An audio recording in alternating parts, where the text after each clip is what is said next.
Ladies and gentlemen, 4 months in real estate, Joshua Wapshott, and look what the market's done to you today.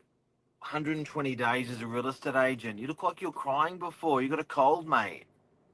Oh, a little bit of nothing that won't stop me, that's for sure, Mark.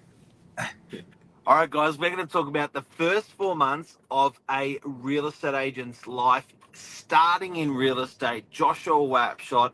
Stay tuned. We're going to talk about it right now.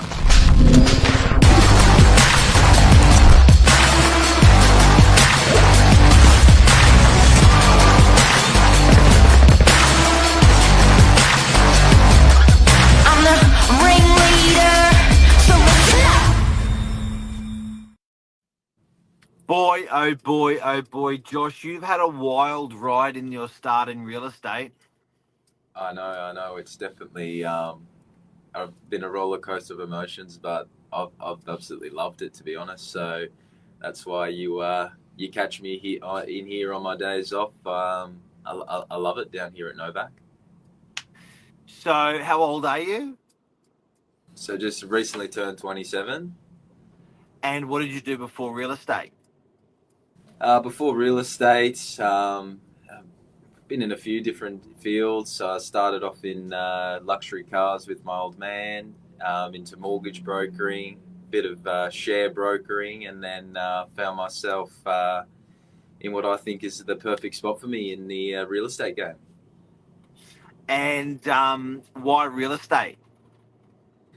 Real estate, I just think, these days in business, it is important to have a field or a type of business. And it really does need that healthy buzz in order to create a successful career. Things are very tough. And I just think that Sydney's property market is unmatched. And if you're wanting to sell a product, well, it doesn't get much better than property in Sydney. So I think that was the major push behind it, but also, Mark, a bit of education as well. As most Australians all know, besides your super, your homes that you own and your assets are probably the biggest purchases you make and the most important ones. So I thought also not only having an opportunity where there's a lot of business to do, but also taking that in and learning from it and using it myself to invest in the future. Nice. After getting into real estate, what was the thing looking back now where you went, shit, I didn't expect that, or I didn't think it was like that? Are there any of those moments? Yeah, definitely. The good and the bad. A little bit tough with probably the first sort of things the realization came to fact was a deal's not done till it's exchanged. Often it's a quite a big battle to get the appropriate offer in the first place to the point where your vendor is happy.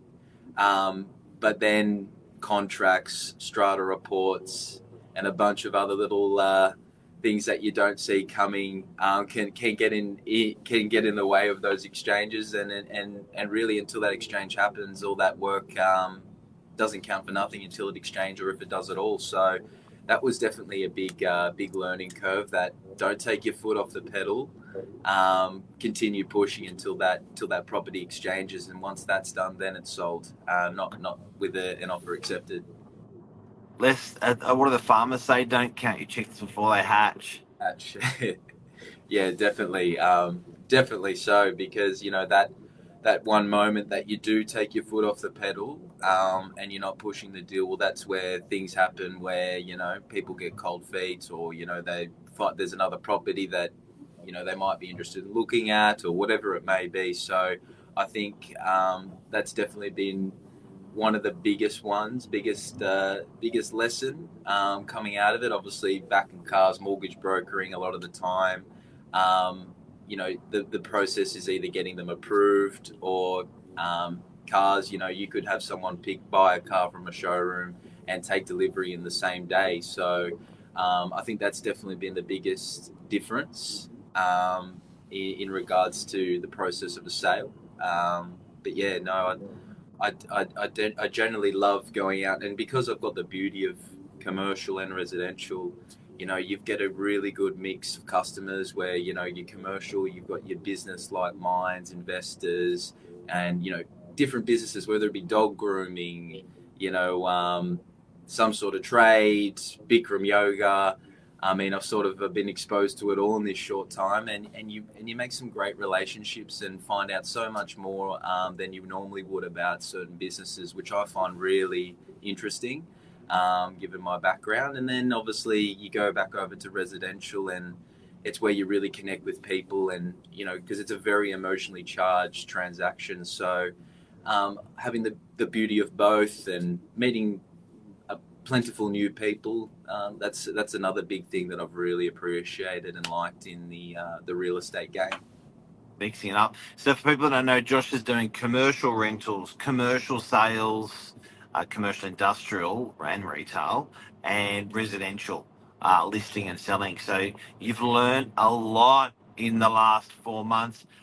In the last 4 months, was there a penny drop moment where you thought, nah, yeah, this is me? Or was there a moment where you thought, like, shit, this is it? Like, was there any sort of distinctive moments where you remember? Yeah, I think it would have come down to getting in and amongst the inquiry. Once I sort of had those couple of weeks into with the training wheels on, and Mark getting me to know how the business works, from cleaning the kitchens on a Monday to putting an ad together live for a property. I've had an exposure from the start to end, and I think that inquiry, once that hit, once I saw the relationships I was able to build with customers in such a short period of time, I think that was the clicking moment for me, definitely. And then seeing that success follow through with the hard work. Obviously, yeah, for a first quarter, I've managed to do a few deals, so I'm quite pleased with that, and more than happy with the opportunity Novak's given me. Were there any, what was the role in the office where you're like, shit, I didn't even know that happened in real estate? Was there a role like that of someone in the office where you're like, whoa? I definitely have to give it to our team. From what I've experienced here, it's the foot on the pedal, don't stop, go. It really is. I know, as much as sometimes real estate agents get a bad rap, I mean, you do devote a lot of your time, a lot of your week is devoted to your work. There's probably not a time that I'm not answering emails or whatever it might be. So I think just that devotion to not only your clients but your responsibilities as a real estate agent is probably the biggest thing that stood out to me. And yeah. Is that a new word? Stook. Stood, yeah. I like it. Stook. I like it. I really like it. So yeah, so just to clarify that, it was just it was just that really, like, unwavering devotion. You're on, like, you are on when you're in real estate. You are not partying, you are all in. Yeah, and I think from where I am, I've been young, I've had my fun. So, what I want to do with my life right now, it definitely gives you that routine stability. It's been really positive for me. What's the marker in the sand for you? Where we do a follow up from this today, say in 12 months' time. So also the 12-month anniversary. So that would be 8 months' time. What's the marker that you want to see where you will be? Oh, look, obviously, I only take part to be one of the best. So, I'd probably be working myself up to yourself and Lisa's level of transaction. If I can put myself on the road to that sort of path, I could, that would be always the end goal. And also just being a individual in the community, known as someone that is open, happy to help whoever who calls, and being that local DY figure, and of course that success in regards to my career, and that would be obviously the more properties I'm selling, leasing, and more vendors I'm looking after, the better. So I would just always look to improve. There's always something that you can improve, whether it be sales or whether it be your processes. I think in my short term, there's plenty of years for me to work on myself and make sure that I'm the best agent that I can be. Ladies and gentlemen, Josh Wapshott, keep an eye out on this guy for 4 months of real estate. Boy, it's been impressive what you know.